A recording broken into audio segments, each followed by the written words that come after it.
नमः सिद्धेभ्यः।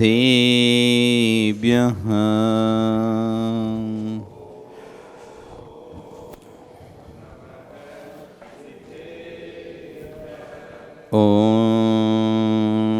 नमः सिद्धेभ्यः।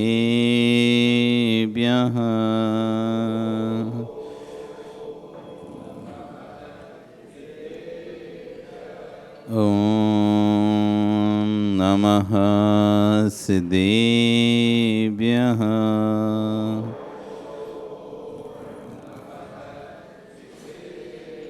तिर्यणि खग्गिणाय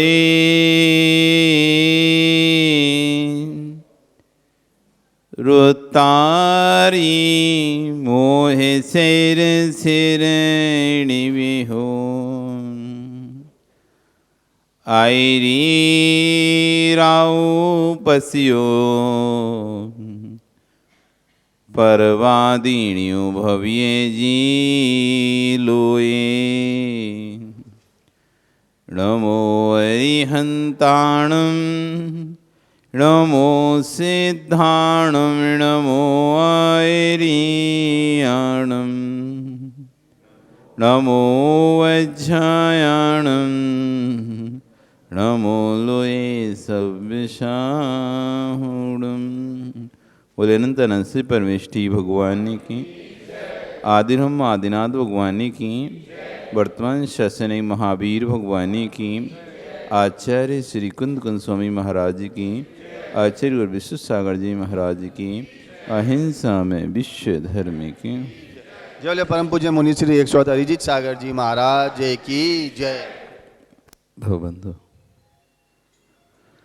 वर्तमान शासन न्यायिक वर्धमान स्वामी के शासन में तीर्थंकर प्रभु की चरण निष्ठा में बैठकर हम सभी यहाँ पर जिन देशना का श्रवण कर रहे हैं,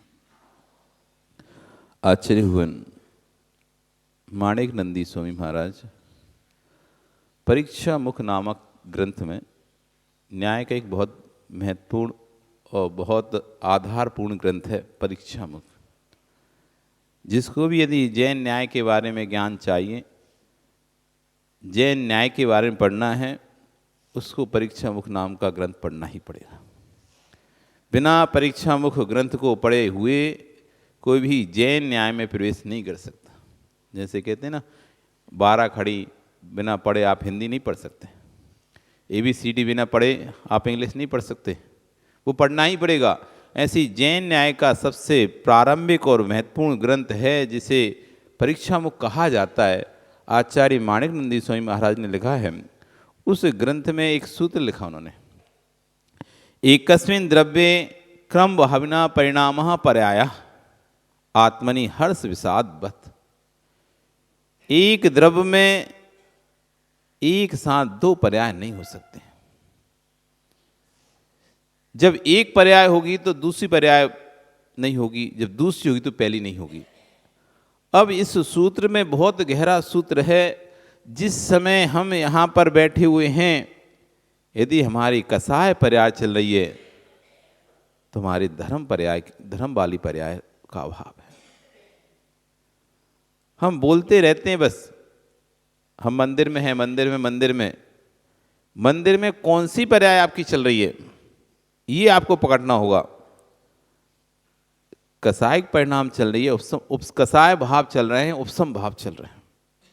कल यहां बता रहे थे आपको, देव गुरु समय भत्ता। सम्यक दृष्टि कैसा होता है? जो देव गुरु समय का भक्त होता है। संसार शरीर भोग परिचित्ता, संसार शरीर भोगों से परित्यक्त होता है। संसार किसे कहते हैं? 3 लोक को संसार कहा जाता है। ये तीनों लोक समझते हैं? लोक मतलब संसार। ये तीनों लोक संसार है, लेकिन यहाँ जो संसार से है, जन्म मरण का जो परिभ्रमण चल रहा है, ऐसे उस संसार से विरक्त है। लोक से बाहर तो जीव हो नहीं सकता, लोक में ही होगा। सिद्ध भगवान भी इसी लोक में है, संसार में ही है, इसी संसार में है सिद्ध भगवान भी, लेकिन संसारी नहीं है। संसार में तो हैं सिद्ध, आप ये मतलब महाराज जी तो सिद्धालय में, अरे सिद्धालय भी इसी लोक में ही है। सिद्धालय कोई लोक से बाहर नहीं है, लोकाकाश में ही है, सिद्धालय में है, संसार में ही है। किसी लोक को संसार का है, संसार में ही है, परंतु संसारी नहीं है। संसार में तो हैं, संसार मतलब जहां संसरण जनन मरण होता है उसे कहते हैं संसार। तो ये संसार है, यहां पे जन्म मरण जीवों का चल रहा है लोक में। सिद्धालय में भी जन्म मरण हो रहा है। हाँ, आप भी जा सकते हो सिद्धालय, वो वहां जन्म मरण कर सकते हो। जाना है क्या? सिद्धालय में ही जन्म मरण हो रहा है, ऐसा नहीं समझना कि सिद्धालय में जन्म मरण नहीं हो रहा। सिद्धों का जन्म मरण नहीं हो रहा, सिद्धों का जन्म मरण नहीं हो रहा, लेकिन जहां सिद्ध हैं वहां भी जीव जन्म ले रहे हैं, मर रहे हैं। विमल जी, वहां भी जीव जन्म ले रहे हैं, मर रहे हैं। निगोदिया जीव सर्वत्र हैं, निगोदिया जीव तीनों लोकों में हैं। ऐसा लोक का कोई भी क्षेत्र नहीं है जहां पर निगोदिया का निवास स्थान ना हो। ये पूरा क्षेत्र निगोदिया जीवों से भरा हुआ है। हर क्षेत्र में निगोदिया हैं। जहां सिद्ध परमेष्ठी हैं वहां भी निगोदिया हैं। जहां सिद्ध शाश्वत सुख का आनंद ले रहे हैं वहीं निगोदिया एक श्वास में 18 बार जन्म मरण का दुख भोग रहे हैं। स्थान एक ही है, स्थान एक ही है, इसलिए स्थान से सुख का संबंध नहीं है। नहीं तुम सोचो सिद्धालय में पहुंच जाए तो सुख मिल जाए। सिद्धालय में पहुंचने से सुख नहीं है। सिद्धालय में तो आप निगोदिया बन के ही पहुंच सकते हो। तो संसार जहां पर जन्म मरण होता है उसका नाम है संसार। तो तीनों लोकों में कोई भी ऐसा स्थान नहीं है जहां पर जन्म मरण जीव ने ना किया हो। जब क्षेत्र परिवर्तन की गणना की जाती है तो अंगुल के संख्यात पे 8 मध्य प्रदेशों को करके अंगुल के संख्यात भाग अवगाहना प्रमाण से जीव के एक एक प्रदेश बड़ा बढ़ाकर, एक एक प्रदेश बड़ा बढ़ाकर हर क्षेत्र में जीव ने जन्म ले लिया है। ऐसा कोई भी क्षेत्र नहीं है इस लोक में जहां इस जीव ने जन्म ना लिया। तीनों लोक 343 घन राजू प्रमाण इस लोक के प्रत्येक क्षेत्र में ये जीव जन्म ले सके। एक बार नहीं, असंख्यात बार जन्म मरण कर चुका है, पंच परावर्तन कर चुका है। इसी सिद्ध भी संसार में, पर सिद्ध संसार में होकर भी संसारी नहीं है। अरिहंत भी संसार में है, संसार में होकर भी वह भी संसारी नहीं है। संसार क्या है? ये संसार जग में जिसको निज कहता मैं, वह छोड़ मुझे चल जाता है। इस संसार में जिसको भी मैं अपना मानता हूं, जिसको भी मैं अपना कहता हूं, वह मुझे छोड़कर चला जाता है। वो फिर आप क्या होते हो? मैं आकुल व्याकुल हो लेता, व्याकुल का फल व्याकुल। किसके लिए ये मैं जो सब कर रहा हूं? किसके लिए? जिसके लिए भी करता हूं वो मुझे छोड़कर चला जाता है। किसके लिए? आप इतना जो भी कर रहे हैं अभिषेक किसके लिए कर रहे हो? हैं? कब पता चलेगा? काल लब्धि आएगी जब पता चल जाएगा। होनहार कोई वस्तु नहीं, जिस समय जो काम हो जाए वही होनहार है। किसके लिए कर रहे हैं हम? सिर से लेके नख तक, सिर से लेके नख तक एक शरीर के लिए कर रहे हो, रिश्तेदारों के लिए, मित्रों के लिए, दोस्तों के लिए, परिवार के लिए, किसके लिए?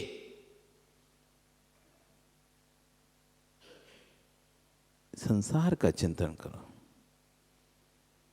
मैं इतना किसके लिए कर रहा हूं? अपनी आत्मा के लिए कितना किया? जो साथ में जाना है, जिसके साथ रहना है, जो परिणाम साथ में जाएंगे, उन परिणामों के लिए क्या किया है मैंने? और जो मुझे संसार में रुलाएंगे, जो मुझे संसार में यहीं रोता बिलखता छोड़ जाएंगे, ऐसे पर के लिए मैंने कितना किया? कहां कहां भटका मैं, कहां कहां नहीं गया, कैसे कैसे कार्य नहीं किए दूसरे के राग में आकर। जिन स्थानों पर नहीं भी जाना चाहिए था, मैं दूसरे के लिए उन स्थानों पर गया। जो कार्य मुझे नहीं भी करना था, मैंने दूसरे के लिए उन कार्यों को किया। जो शब्द मुझे बोलने नहीं थे, दूसरे के राग में आकर मैंने उन शब्दों को भी बोला। और समय ऐसा आया जिसके राग में हमने कर्म का बंध किया था, वही हमको छोड़कर चला गया। फिर किसके लिए? संसार, शरीर। जिस शरीर को इतना पालन पोषण करते हैं, जिस शरीर का इतना ध्यान रखते हैं, ये भी अपना नहीं होता। थोड़ी सी कमी हो जाए इसकी देखरेख में, उठता नहीं, चलता नहीं, काम नहीं करता। कितना इसको सजाया संवारा, लेकिन तब भी ये शरीर मेरा साथी नहीं बन पाया। जितने मैंने भोगों को संचय किया, जैसे जैसे मैंने भोग बढ़ाए, वैसे वैसे मैंने कर्म का बंध भी बढ़ा लिया। जैसे जैसे भोग बढ़ाए, वैसे मैंने दुखों का संग्रह भी प्रारंभ कर दिया। भोगों को भोगने का, भोगों को संचय करने का दुख, भोगने का दुख, संरक्षण का दुख। व्यक्ति पहले धन का संचय करने में दिन रात एक कर देता है, फिर संचय हो जाता है, उसे भोगने की चिंता, वैसे कैसे भोगूं? पैसा आ जाए तो आप पैसा का उपयोग नहीं कर पाते। आपको लगता है भी ज़्यादा नहीं, अभी इनकम टैक्स वाला आ जाएगा। हाँ, पैसा खूब है, बैंक में जमा नहीं कर पा रहे। पैसा खूब है, प्रॉपर्टी नहीं खरीद पा रहे अपने नाम से, इसके नाम से खरीद रहे, उसके नाम से खरीद रहे, उसके नाम से, पड़ोसी के नाम से कर रहे, नौकर के नाम से खरीद रहा है, उसके नाम से, अपने नाम से नहीं खरीद पा रहा।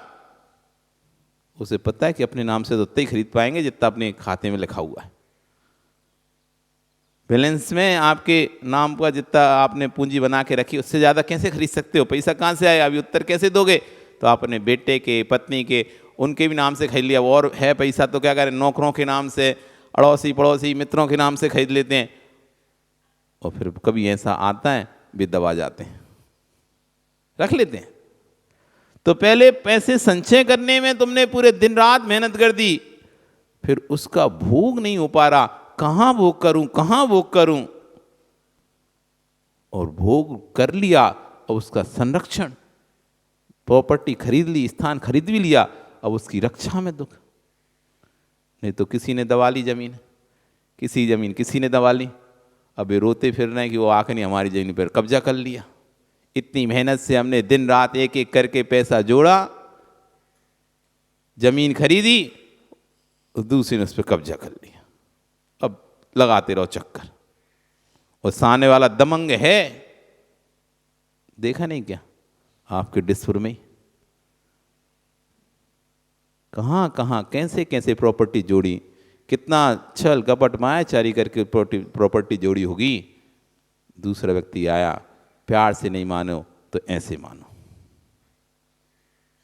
अब डिप्रेशन में गए, हमारी प्रॉपर्टी उसने ले ली, बीच शहर की, बीच रोड की हमारी प्रॉपर्टी। आप कहते महाराज जी ये अमुक व्यक्ति की प्रॉपर्टी थी, उसने हड़प ली।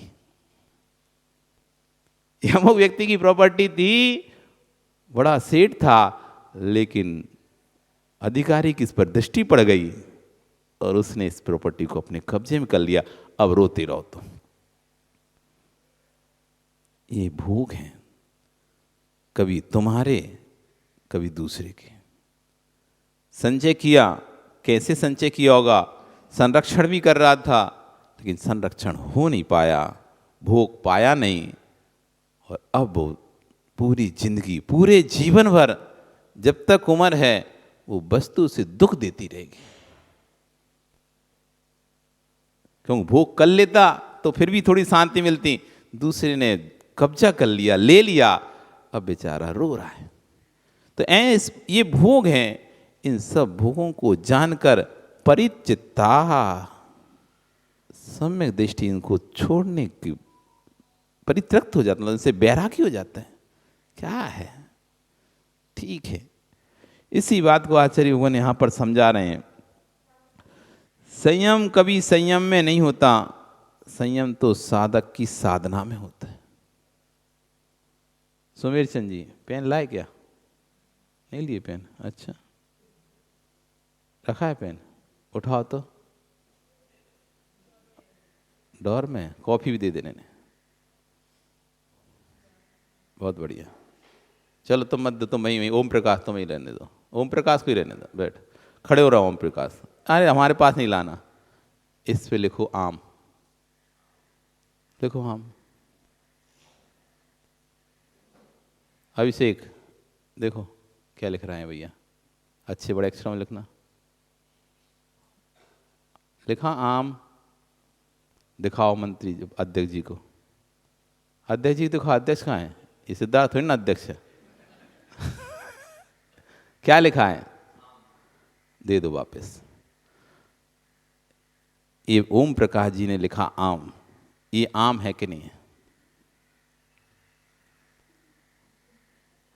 इन्होंने लिखा आम, ये आम है कि नहीं विमल जी? नहीं है तो क्या लिखा है भैया? इनको पढ़ाओ, अम्मा को क्या लिखा है तुमने? है? आम नहीं है क्या? आम नहीं है क्या?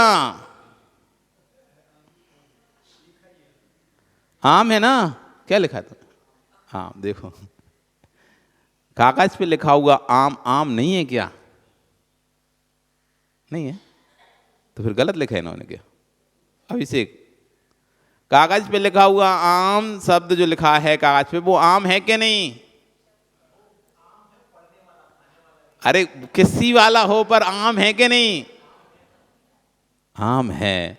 और जो आम है उसमें आम कहां लिखा रहता है?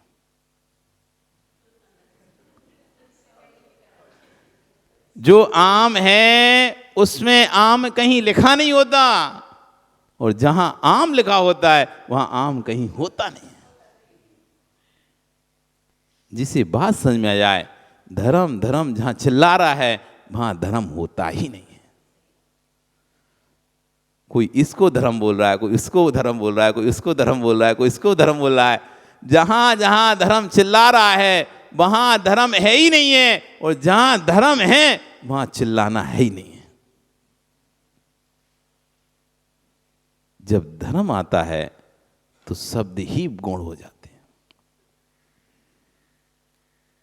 धर्म अनुभूति का विषय है, धर्म अनुभूति का विषय। आम शब्द में आम नहीं है, और जहां आम है वहां पर शब्द नहीं है। जिसमें धर्म है वहां धर्म शब्द नहीं लिखा हुआ है। जिसमें धर्म है, ऐसी आचरण, जहां संयम है वहां संयम शब्द नहीं है। जहां संयम शब्द लिखा हुआ है वहां संयम नहीं है। इस बात को यदि पकड़ लोगे तो फिर छोटी छोटी बातों को लेके झगड़ा नहीं करोगे। हम जो छोटी छोटी बातों को लेके झगड़ा करते हैं, हमको उस चीज में धर्म दिखाई देता है, जबकि जहां तुमको धर्म जिसमें समझ रहे हो वहां धर्म था ही नहीं। धर्म तो अंतरंग का परिणाम था, धर्म तो अंतरंग की विशुद्धि थी। जहां धर्म होगा, संयम कभी संयम में नहीं होता, संयम साधक में होता है। संयम संयम में नहीं होता, संयम साधक में होता है। और मोक्ष मार्ग जो है वो संयम का मार्ग है, यानी साधक की साधना का मार्ग है। कभी मोक्ष मार्गी बनना हो, यदि आपको भी मोक्ष मार्गी बन, आप भी मोक्ष मार्गी बन सकते हैं, एक देश मोक्ष मार्गी बन सकते हैं, घर में रह के भी। मुनि तो घर छोड़कर सम्यक चारित्र को धारण करके पूर्ण रूप से मोक्ष मार्गी बन जाते हैं, लेकिन श्रावक भी चाहे तो एक देश व्रत को धारण करके घर में ही रहकर मोक्ष मार्गी हो सकता है। 5 पापों का स्थूल रूप से त्याग करना है, बस आपको कुछ नहीं करना। हिंसा, मुनिराज तो 5 पापों का पूर्ण रूप से त्याग कर देते हैं, आप श्रावक रहकर 5 पापों का स्थूल रूप से त्याग करना है। स्थूल यानी मोटा, स्थूल मतलब मोटा। हिंसा, झूठ, चोरी, कुशील, परिग्रह, ये 5 पाप हैं। किसी जीव को संकल्प पूर्वक नहीं मारना, इस हिंसा का त्याग करना पड़ेगा आपको। यदि आपको मोक्ष मार्गी होना है तो किसी भी जीव को मैं संकल्प पूर्वक नहीं मारूंगा कि मैं आज इसको मारता हूं, आज मैं इसके प्राण लेकर रहूंगा, आज मैं इसकी जीवन लीला समाप्त कर दूंगा। ऐसा भाव आपको नहीं करना है। ये आपका पहला अणुव्रत हो जाएगा, अहिंसा अणुव्रत। चाहते हो ऐसा? कर सकते हो ऐसा? नहीं कर सकते। इसमें आपको व्यापारिक हिंसा नहीं आती, इसमें आपकी घर के जो कार्य में हिंसा होती है वो भी नहीं गिनी जाती। इसमें आपकी कोई आपको मारने आ रहा हो और आप अपने बचाव करते हो, वो हिंसा भी नहीं गिनी जाती। इसमें सिर्फ एक हिंसा का त्याग किया जाता है, संकल्पी हिंसा। मैं संकल्प पूर्वक किसी भी जीव को नहीं मारूंगा। ये पहला अहिंसा अणुव्रत है, ले सकते हो। एक बार एक बच्ची महाराज से 5 अणुव्रत लेके आ गई। जब उसके पिता को पता चला तो पिता कहता है नहीं, वापस करो, अपन को नहीं चाहिए, अपन को नहीं लेना ये व्रत, वापस करो। चलो मैं तुमको लेके चलता हूं महाराज के पास वापस करने के लिए। तो जाता है वो पिता, देखता है कि एक व्यक्ति को रास्ते में फांसी की सजा लगाई जा रही थी। फांसी की सजा, लोग उस पर पत्थर आदि फेंक रहे थे और मतलब लेके जा रहे थे फांसी की सजा के लिए। तो पूछा ये क्यों लेके जा रहे हैं? इसने अमुक व्यक्ति की हत्या की है, इसने किसी व्यक्ति की हत्या की है, इसलिए राजा ने इसे फांसी की सजा दी है। तो पिता कहता है हत्या नहीं करना चाहिए। तो बेटी पिताजी मैंने यही तो नियम लिया है, हत्या नहीं करूंगी किसी की। हाँ यार ये तो अच्छा है, फिर ठीक है ये रख ले रहे, 4 वापस करते हैं अपन, ये रख लेते हैं, 4 वापस करते हैं। अपने किसी की हत्या नहीं करनी है। फिर एक व्यक्ति को गधे पर बैठालकर मुंह काला कर कर निकाला जा रहा था। आगे जाके ये क्या हो रहा है? ये व्यक्ति ने झूठ बोला और ऐसा झूठ बोला कि दूसरे की संपत्ति अपने नाम कर ली, दूसरे की संपत्ति अपने नाम कर ली। ऐसे फर्जी कार्य किए। जब इसका जगत में खुलासा हुआ तो इसको इस तरह की सजा राजा ने घोषित कर दी है। इसलिए इसको काला मुंह करके गधे पर बैठाकर जूते चप्पल की माला पहनाकर नगर के बाहर निकाल दिया। सत्य घोष की कथा सुनी ना, तो उसके साथ भी ऐसे किया था। तो वो पिता डर जाता, अरे भैया अपन तो ऐसा नहीं करेंगे। तो बेटी कहती पिताजी यही तो हमने नियम लिया है दूसरा, कि हम किसी से ऐसा झूठ नहीं बोलेंगे जिससे कि सामने वाले के प्राण चले जाएं, ऐसा झूठ नहीं बोलेंगे उसकी संपत्ति का हरण हो जाए, किसी भी स्थूल प्रकार से जिससे किसी के बनता हुआ परिवार बिगड़ जाए, ऐसा झूठ नहीं बोलूंगा। किसी के घर में लड़ाई ना हो रही हो और लड़ाई हो जाए, ऐसा झूठ नहीं बोलेंगे। किसी के प्राण हरण हो जाए, ऐसा झूठ नहीं बोलेंगे। बस यही तो लिया था नियम। पिता कहते तो अच्छा है, ठीक है ये रख ले रहे, 3 वापस करने जाते हैं। 2 हो गए, अब 3 वापस करे आएंगे। 5 लिए थे, 3 वापस। थोड़ी दूर चले तो देखा एक व्यक्ति उसको लोग बहुत मार रहे हैं पकड़ के, खून खुनारा हो रहा है। वो जाता है, क्या भीड़ क्या लग रही है, देख अरे ये चोरी करते हुए पकड़ा गया। ये व्यक्ति दुकान में चोरी कर रहा था, ये व्यक्ति सामान लेकर भाग रहा था, इसको लोगों ने पकड़ लिया, इसलिए इसको खूब मार रहे हैं। तो कहते हैं भैया अपन तो चोरी नहीं करते कभी, न अपन न ऐसी करेंगे कभी, और करना भी नहीं चाहिए चोरी। तो बेटी कहती पिताजी यही तो हमारा नियम है, हम दूसरे की रखी हुई पड़ी हुई भूली हुई चीज को, जिस पर हमारा स्वामित्व नहीं है, अधिकार नहीं है, ऐसी किसी भी वस्तु को हम नहीं उठाएंगे, हम नहीं रखेंगे, यही तो हमारा नियम है। ठीक है ये भी रख लेते, लेकिन 2 तो पक्के में वापस करके आएंगे। ठीक है भैया, अब आगे चले, देखते हैं एक व्यक्ति को कारागार के लिए ले जाया जा रहा था। क्या हुआ, इसे क्यों ले जाया जा रहा है? ये पर स्त्री का सेवन करा, दूसरी स्त्रियों पर इसने बुरी नजर डाली, इसलिए इसको यहाँ पे सजा के लिए यहाँ से राजा ने आदेश दिया है, इसे पकड़ के ले जाया जा रहा। तो व्यक्ति कहता है अरे क्यों, जब स्वयं के पास स्त्री है, स्वयं की स्त्री है, तो क्यों पर स्त्री पर नजर डालना, नहीं डालना चाहिए इसे, ये तो बिल्कुल गलत है। तो बोल के बोलती है पिताजी मैंने यही तो लिया है, सुधार संतोष व्रत लिया है, अपने पति के अलावा अन्य किसी को नहीं देखूंगी। पिताजी कहते ये तो अच्छा नियम है, ठीक है ये भी रख ले। अब एक तो वापस, अब इतनी दूर आए तो एक तो वापस करके ही जाएंगे, एक तो वापस करके ही जाएंगे।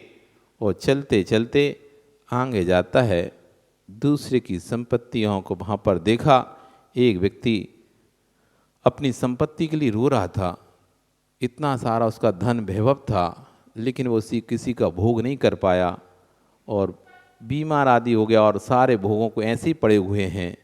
काश वो सोच रहा था अगर सीमित होता तो मैं इसको कर लेता। पूछता है क्या हो गया, भोग तो बहुत थे लेकिन भोगों की भोगने की सामर्थ्य नहीं थी, समय ही नहीं है, इतने भोग हमने संचय कर लिए वो भोग ही नहीं पा रहे। यदि मैं सीमित कर लेता तो नियम से उन भोगों को भोग सकता था। राजा ने संपत्ति इतना धन जोड़ा कि आखिरी में राजा ने छीन ही लिया, मेरा धन भी राजा ने छीन लिया, पैसा भी राजा ने छीन लिया, स्थान भी ले लिया, तुम्हें इतनी क्या जरूरत है। तो व्यक्ति कहता है सही तो है, जितनी आवश्यकता उतना रखो ना। तो बेटी कहती पिताजी मैंने यही तो लिया था, परिग्रह परिमाण व्रत, जितना जरूरत होगी उतना रखूंगी। ये भी अच्छा था, चल एक काम कर, अब आए हैं तो मुझे भी ये 5 व्रत दिलवा दे। अब इतनी दूर तक आ ही गए हैं तो मुझे भी उस महाराज से 5 व्रत दिलवा दे, तूने लिए हैं, क्योंकि ये व्रत तो बहुत आवश्यक है जीवन में। बस यही तो 5 अणुव्रत हैं जो आपको एक देश मोक्ष मार्गी बना देंगे। बनना चाहते हो एक देश मोक्ष, कुछ नहीं करना है, कुछ भी नहीं करना है, इन 5 अणुव्रतों को पालन करना है, आप एक देश मोक्ष मार्गी हो जाओगे। इन्होंने पूर्ण रूप से पालन कर रहे हैं महाराज, आप एक अंश में पालन करो, एक अंश में पालन करोगे तो आप भी सम्यक्त्वाचरण को प्राप्त होगे, सम्यक आचरण को प्राप्त होगे। सम्यक दर्शन आपको हो गया तो ज्ञान भी आपका सम्यक हो गया, लेकिन चारित्र आपका वो सम्यक नहीं हुआ है।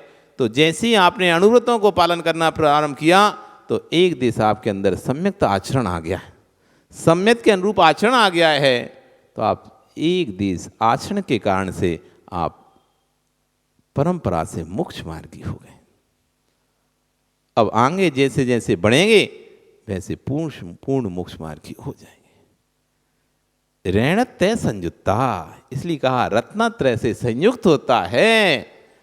ते मणुआ वे मनुष्य ही शिव सुहम पत्ता, ऐसे मनुष्य ही शिव सुख को प्राप्त करते हैं। अब शिव सुख को प्राप्त करना हो तो देख लो, देव शास्त्र गुरु का भक्त बनो, संसार शरीर भोगों से विरक्त रहो और रत्नत्रय से संयुक्त हो जाओ, तो नियम से आपको कोई भी मोक्ष में जाने से नहीं रोक सकता। किसी की ताकत नहीं है, जो आपको मोक्ष जाने से रोक सके। बस 3 काम करना है। कौन कौन से? देव गुरु समय भत्ता, देव शास्त्र गुरु का भक्त होना है तुम्हें।